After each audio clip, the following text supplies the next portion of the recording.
Olá a todos, sejam muito bem-vindos a mais um vídeo. O assunto o qual nós iremos adentrar hoje será o analfabetismo religioso. E a gente, no decorrer dos tempos aqui no nosso país, a gente tem observado um crescimento muito grande de vários tipos de denominações religiosas. E se nós observarmos com uma lupa, se nós fizermos uma análise mais técnica, uma análise mais profunda por trás desse crescimento, eu acho que a gente consegue detectar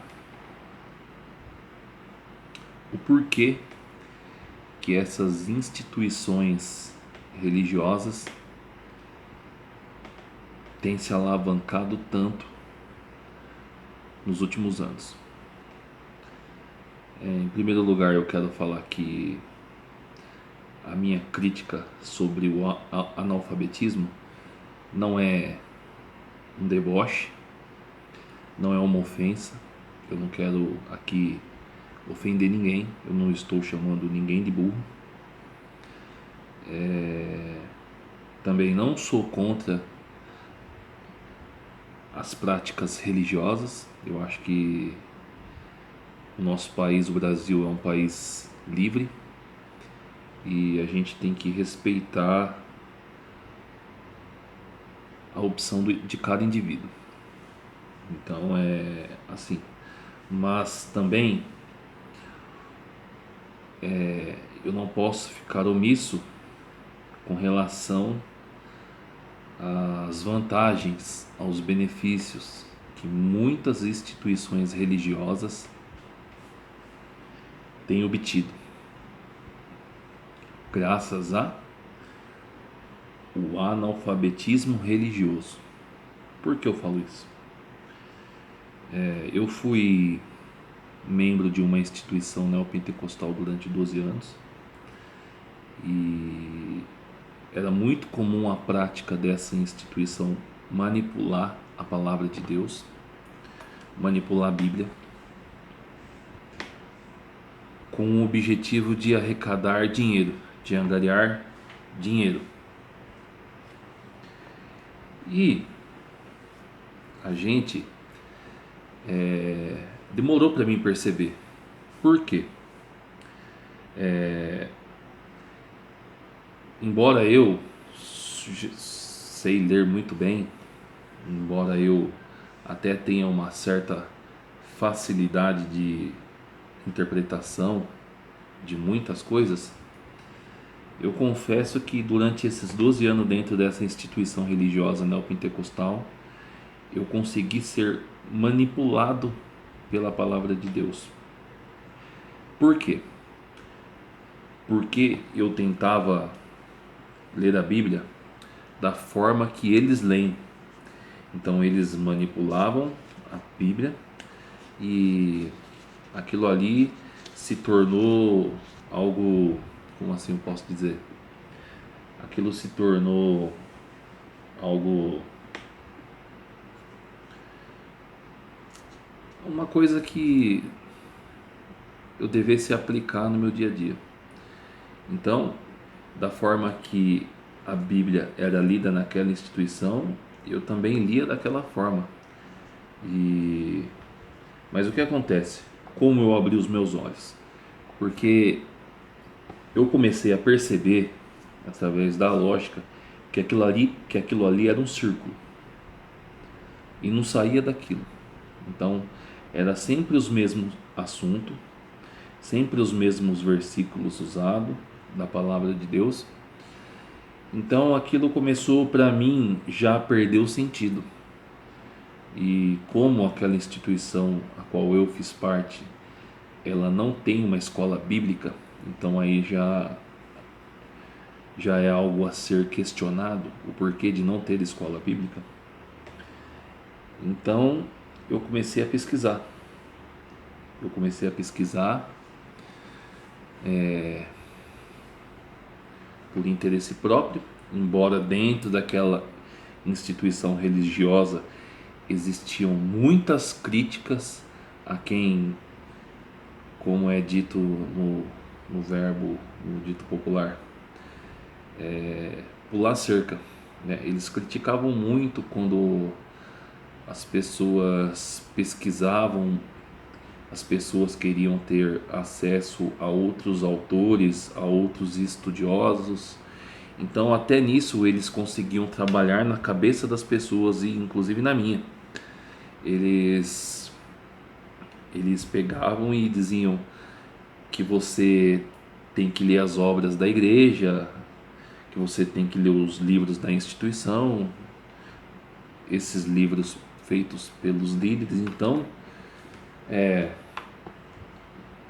a gente ficava preso ali dentro daquela bolha. E isso começou a me incomodar, porque as coisas começaram a perder o sentido. E o analfabetismo religioso, ele nada mais é do que essa manipulação da falta de entendimento das pessoas. Por quê? Embora muitas pessoas saibam ler, saibam escrever, elas não sejam analfabetas no sentido de serem totalmente sem esclarecimento,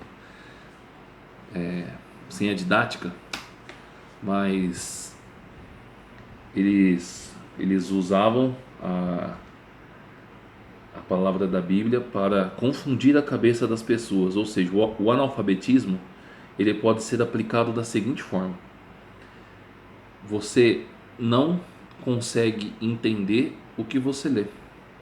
De repente uma pessoa vai lá e lê alguma coisa, ou pode ser mesmo até a Bíblia, e você pergunta assim para ela depois da leitura: me explique o que você leu. Então muitas pessoas têm essa dificuldade, e isso é um tipo de analfabetismo, essa dificuldade de compreensão. E isso é uma cilada, isso é uma isca muito preciosa na mão de pessoas que não têm uma intenção verdadeira de amor ao próximo. Então, esse é um tipo de analfabetismo. É você não conseguir entender aquilo que foi falado, que foi lido. E aí você me diz assim, mas você está chamando as pessoas que frequentam igrejas de ignorantes, de burras, que não entendem nada? Não, pessoal, eu não estou dizendo isso. É claro que você de repente pode me falar assim, mas eu consigo entender o que eu leio. Mas a questão é a seguinte: a Bíblia ela é um livro espiritual. E então, quando a pessoa, quando o livro sagrado é apresentado para essa pessoa ela pode muito bem trabalhar no subconsciente da mente da pessoa, por se tratar de um livro espiritual. Então, às vezes, muitas às vezes as pessoas elas acham que ela tem que ter esse entendimento espiritual. Uma vez eu eu falei de um versículo para uma pessoa que tinha me questionado porque eu tinha saído da igreja, e ela me deu a seguinte resposta: ah, mas eu já li esse livro em espírito. Você entendeu? Então, isso acaba confundindo muito a cabeça das pessoas. Embora a Bíblia ela seja realmente um livro espiritual, cuja autoria desse livro foi Deus através dos homens, mas é um livro totalmente prático, é um livro totalmente traduzido na nossa linguagem para a nossa compreensão e o nosso entendimento, principalmente o Novo Testamento. O Antigo Testamento é um livro mais complexo, é um livro mais difícil, existem muitos poemas no livro, mas por quê? Porque quando o Antigo Testamento ele foi escrito, ele só iria ser revelado quando Jesus viesse ao mundo, a primeira vinda. E quando Jesus veio ao mundo, o Novo Testamento, o Antigo Testamento foi revelado. E ele foi interpretado no Novo Testamento. Então, o Novo Testamento nada mais é do que uma interpretação do Antigo Testamento. E o Antigo Testamento, hoje na compreensão, ele aponta para Cristo. Tudo que foi feito ali no Antigo Testamento, toda a história, tudo aquilo ali tinha um único objetivo: apontar a vinda de Cristo. E muitas pessoas acabam usando esse livro, usam as batalhas do povo de Israel, usam as histórias para construir uma fantasia, para construir uma fábula, com o objetivo de arrecadar dinheiro das pessoas. Isso é um segundo tipo de analfabetismo religioso. Eles usam o Antigo Testamento para confundir as pessoas, e as pessoas elas como o versículo que é usado é um versículo isolado e fora do contexto, então você imagina, dentro de um versículo eu posso tratar de 1000 assuntos, eu posso falar de muitas coisas. É só eu ter uma mente boa, é só eu ter uma mente fértil, que eu vou conseguir falar o que eu quiser e manipular quem eu quiser com as histórias do Antigo Testamento. Mas se a gente for para o Novo Testamento, a gente vai conseguir entender o Antigo Testamento. E a gente também vai poder observar que nem os judeus do passado, eles entendiam o Antigo Testamento. Mas eles não entendiam porque não era a vontade de Deus. Eles só iriam entender o Antigo Testamento quando Jesus, o Messias, viesse ao mundo. Então, o Antigo Testamento ali, quem tinha compreensão era só os profetas escolhidos por Deus. E, bom, pessoal,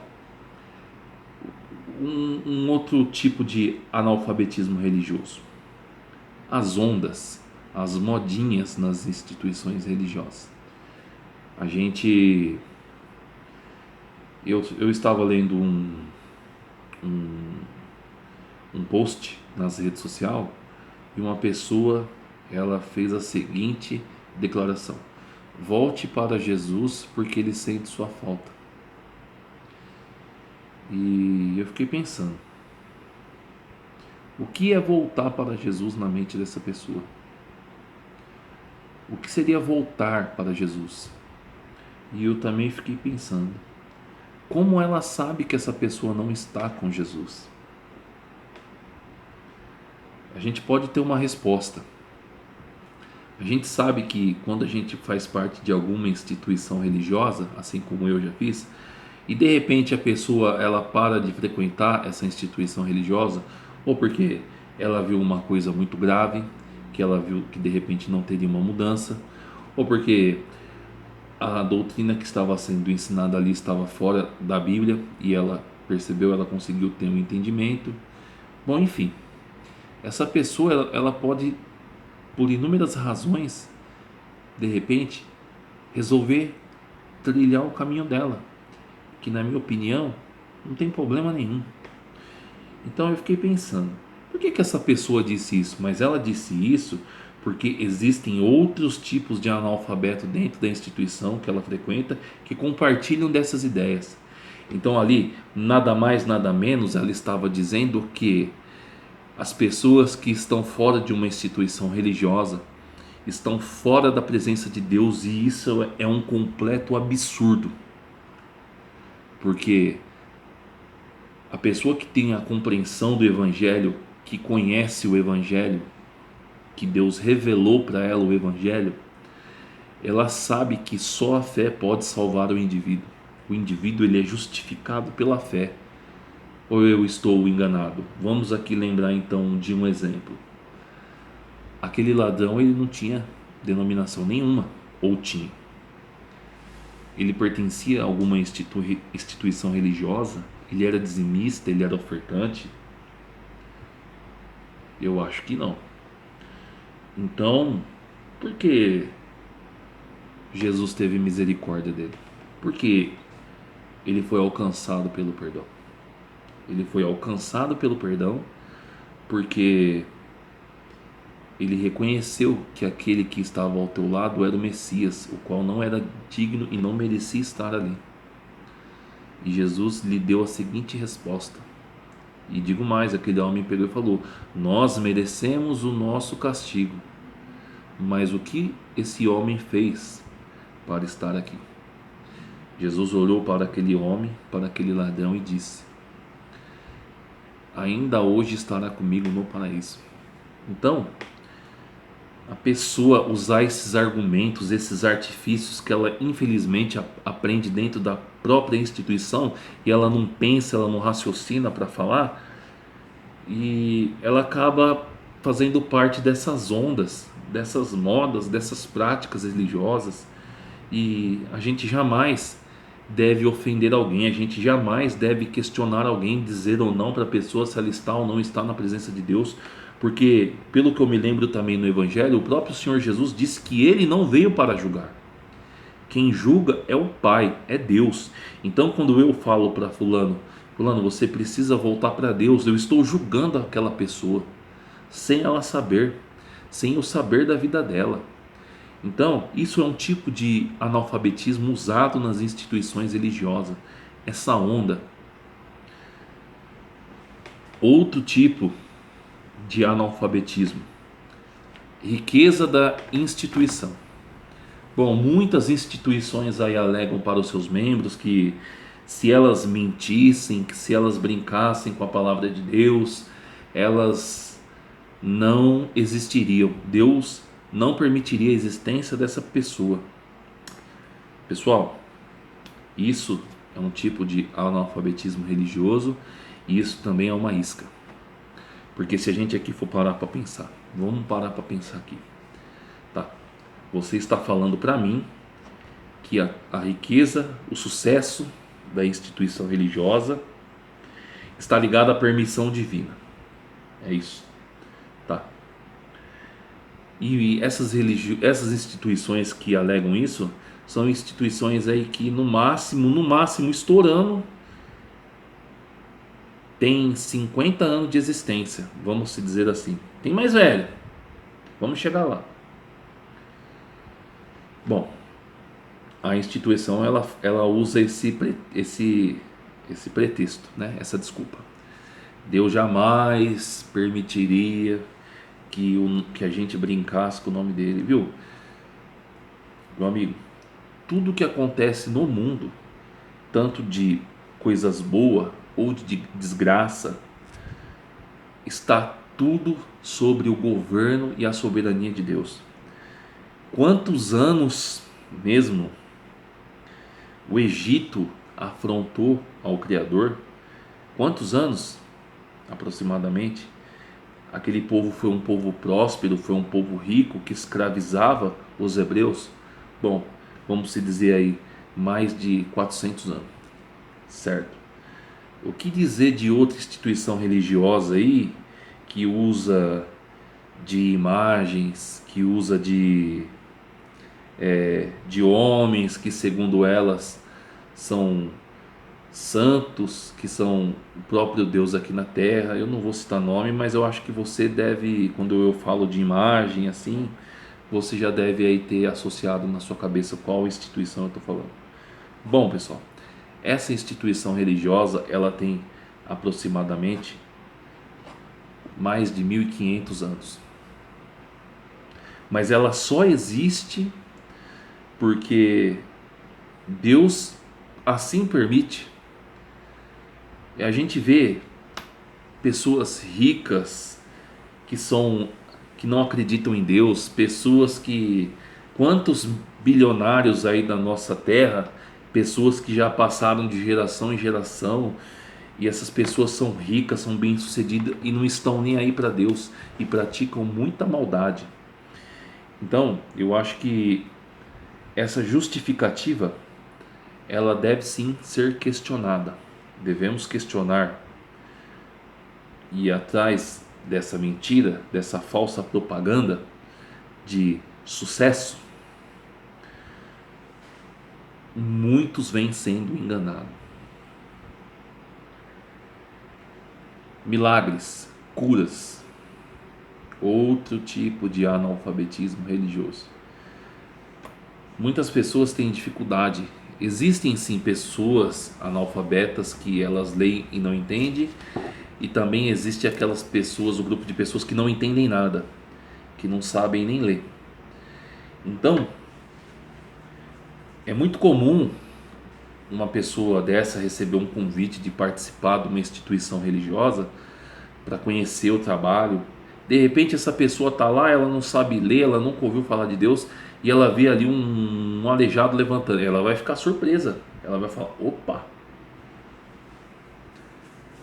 tem alguma coisa aqui, tem alguma coisa aqui, eu vi ali o que aconteceu.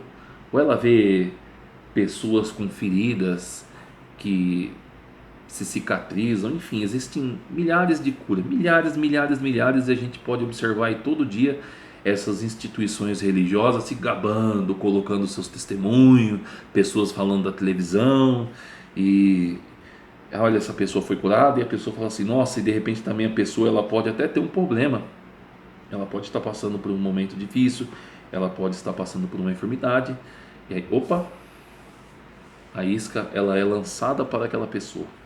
Então, pessoal, a Bíblia é muito clara quando ela fala que no final dos tempos muitos cristos, muitos messias apareceriam e fazeriam sinais e prodígios, coisas miraculosas no céu e na terra.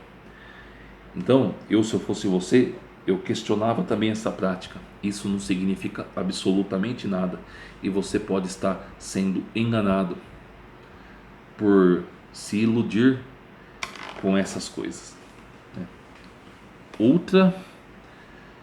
Outro analfabetismo. A gente falou da riqueza da instituição, agora a gente vai falar da riqueza dos membros. Dá licença.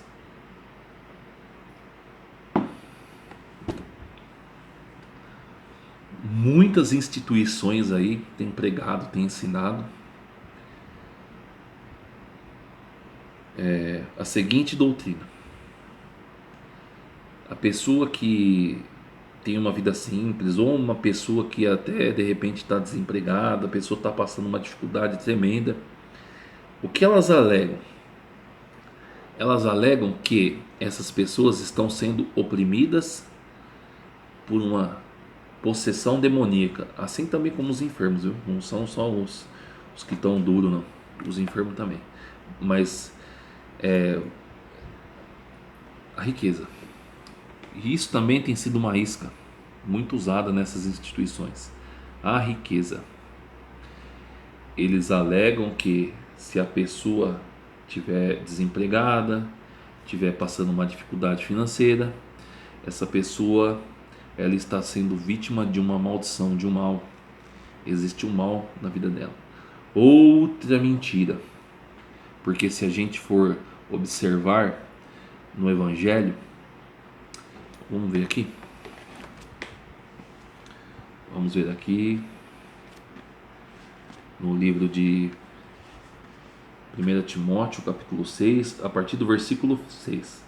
Vamos lá. De fato, a piedade com contentamento é grande fonte de lucro, pois nada trouxemos para este mundo e dele nada podemos levar. Por isso, tendo o que comer e com que vestir, estejamos com isso satisfeitos.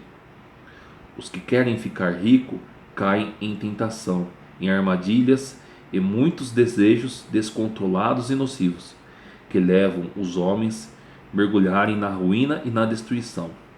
Pois o amor ao dinheiro é a raiz de todos os males. Algumas pessoas, por cobiçarem o dinheiro, desviaram-se da fé e se atormentaram com muito sofrimento. Então, opa, peraí, tem alguma coisa errada aqui. Se o pastor da instituição que eu frequento, ele fala que a riqueza é algo satânico, é algo mau, é algo ruim. Bom, enfim, pessoal, existem sim muitas aflições, muitos flagelos na nossa vida que podem sim ser causados por um mal, mas Nem tudo é sinal de que existe um mal na tua vida. Entenda isso. E se você colocar na tua cabeça que pode ter certeza que o que não era vai passar a ser. Então aqui o apóstolo Paulo fala, e ele fala também que a religião ela é uma grande fonte de lucro, porque existem pessoas que elas querem viver de forma extravagante, né? Elas querem ter o status.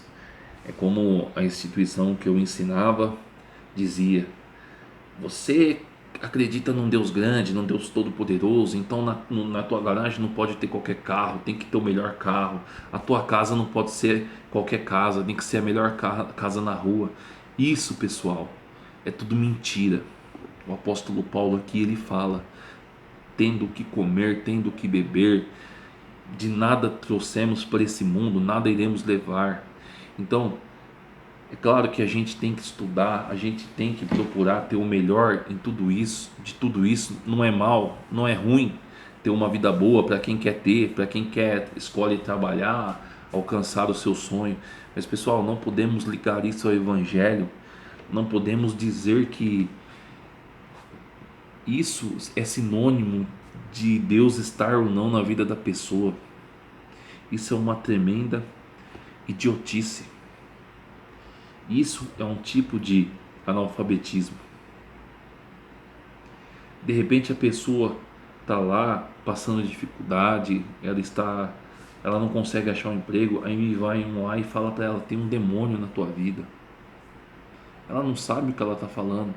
Ela simplesmente ela está imitando alguém. Alguém falou aquilo, ela sem pensar, ela não questionou aquilo que foi dito e ela adotou aquilo ali para a vida dela, e onde ela vai, ela vive falando essas bobagens. Papagaio que gosta de imitar os outros, que gosta de imitar as bobagens que os outros falam.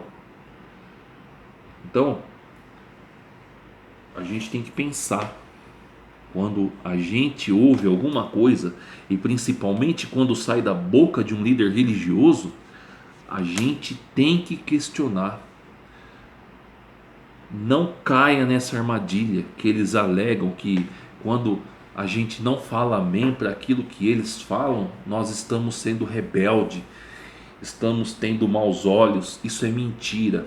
Eu quero aqui ler outro versículo que podemos aplicar nessa situação e você vai entender muito bem o que eu quero dizer. E eu sempre gosto de usar esse versículo, não é a primeira vez que eu uso, e isso é um fato. No livro de Atos, no capítulo 17, a partir do versículo 10, numa viagem missionária do apóstolo Paulo e o pastor Silas, eles vão para uma ilha chamada Bereia. E olha o que aconteceu lá. Eles foram lá, eles vieram de Tessalônica, eles estavam em Tessalônica, eles foram mal recebidos, eles não aprovaram, os judeus que estavam lá perseguiram eles, não quiseram saber do que o apóstolo Paulo falou, então ele pegou e foi para essa ilha. E olha o que ele fala: os bereanos eram mais nobres do que os tessalonicenses, pois receberam a mensagem com grande interesse, examinando todos os dias as escrituras para ver se tudo era assim mesmo. E o resultado disso, no versículo 12: e creram muitos dentre os judeus, bem como dentre os gregos, um bom número de mulheres de elevada posição e não poucos homens. Então aqui ele fala: pessoas simples, pessoas ricas de elevada posição, eles se converteram porque eles entenderam a mensagem do evangelho. E o principal do assunto aqui nosso que está sendo tratado: eles questionaram um apóstolo. O apóstolo Paulo ia lá, anunciava a mensagem para aquele povo ia para casa, eles catavam, eles pegavam a Bíblia Sagrada e eles iam lá e falavam assim: vamos ver o que ele está falando aqui, se tem coerência, se tem base. Pô, eu estou vendo aqui, é isso aí mesmo. Então, pessoal, tenha esse hábito para o seu bem. Tudo que eu estou falando aqui também, analisa. Eu não quero aqui nessa comunidade criar robô. Eu não quero. O que eu quero é criar uma comunidade. Eu estou começando, tem aí aproximadamente 130 inscritos no canal, e eu estou dando início a essa comunidade. Mas o que eu quero aqui são pessoas que se relacionem com o Evangelho, pessoas que vão aprender comigo e vão me ensinar também, vão me corrigir, vão também, de repente, aperfeiçoar aquilo que eu falo, poder comentar, falar assim, ó, você falou aqui tal, poderia ter falado isso. É isso que eu quero. Eu não quero, eu não estou aqui por fins lucrativos. Eu não estou aqui por dinheiro. Eu não estou aqui dando meu tempo compartilhando das coisas que eu já aprendi da Bíblia Sagrada, porque eu tenho uma ambição de ser rico, igual esses cachorros, esses cães gulosos. Até porque, pessoal, honestamente, infelizmente, no país no qual nós vivemos hoje, que houve um colapso enorme na educação, não é difícil ser rico agindo de má fé nesse país. Não é difícil. E o que nós, infelizmente, mais temos visto são aí diversos tipos de denominação, de religião, igreja sendo fundada, e eles usam todos os tipos de artifício, de manipulação para induzir o povo, para seduzir o povo.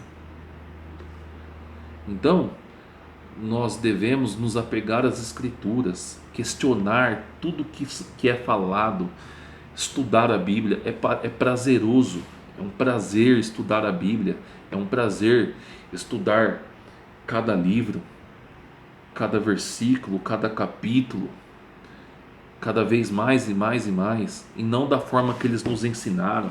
Espera aí que Deus vai falar comigo hoje. Abre a Bíblia aqui, aí ele pega e fala assim, ele pega aqui, abre e fala assim: retribuiu-lhe conforme os seus atos, conforme as suas más obras, retribuiu o que as suas mãos têm feito. Opa, o que Deus está querendo falar comigo aqui? Não é assim, pessoal. Nós devemos começar a ler a Bíblia a partir dos Evangelhos. Mateus, capítulo 1, 2, 3, 4, 5, de carreirinha, sem pressa, não precisa de meta. Eu tenho que ler. Meu pastor mandou eu ler 3 capítulos por dia, pelo menos, no mínimo, para mim ficar bem com Deus, para mim agradar a Deus, para mim ficar bem com Deus. Não, pessoal, de repente é um capítulo, mas leia todo, leia, examine o capítulo, leve a Bíblia para o trabalho, ou abra o capítulo no celular, no seu trabalho, leia. O seu pastor lhe pregou alguma coisa no culto que você foi, no culto que você frequentou, vai lá, abra a Bíblia, leia aquilo que foi falado, entenda o contexto, para você não cair na armadilha. Então é isso, pessoal. O vídeo ficou um pouquinho grande, mas é um assunto importantíssimo, e a partir de hoje eu espero que as pessoas que estavam sendo manipuladas por essas práticas, elas comecem a questionar, elas comecem aqui, como disse o apóstolo Paulo, ser pessoas nobres, pessoas inteligentes, que não vão se deixar enganar por sinais, por prodígios, por riquezas, por bens materiais. Não, pessoal. Leia esse livro, leia as Escrituras Sagradas. Ela vai te ensinar muita coisa. Ela vai falar para você se é importante, se tem que dar ou se não tem que dar, se você precisa ser ofertante, se você precisa ser dizimista, se você precisa frequentar uma instituição, se não precisa. Está tudo aqui nesse livro. Está tudo aqui nesse livro. E aí fica a minha dica, então. Também aqui no vídeo eu vou deixar uma descrição, num vídeo que eu refutei a Cristiane Cardoso no livro de Romanos 10, combatendo o analfabetismo religioso. Eu achei que o versículo que ela leu de Romanos 10 foi tirado fora de contexto. Eu achei não, estava fora de contexto, e eu questionei. E já que nós estamos falando de analfabetismo religioso, vai lá, veja esse vídeo, e você vai, eu deixei o link do vídeo dela também no vídeo, e você vai ver do que é capaz o analfabetismo religioso. Muito obrigado a todos.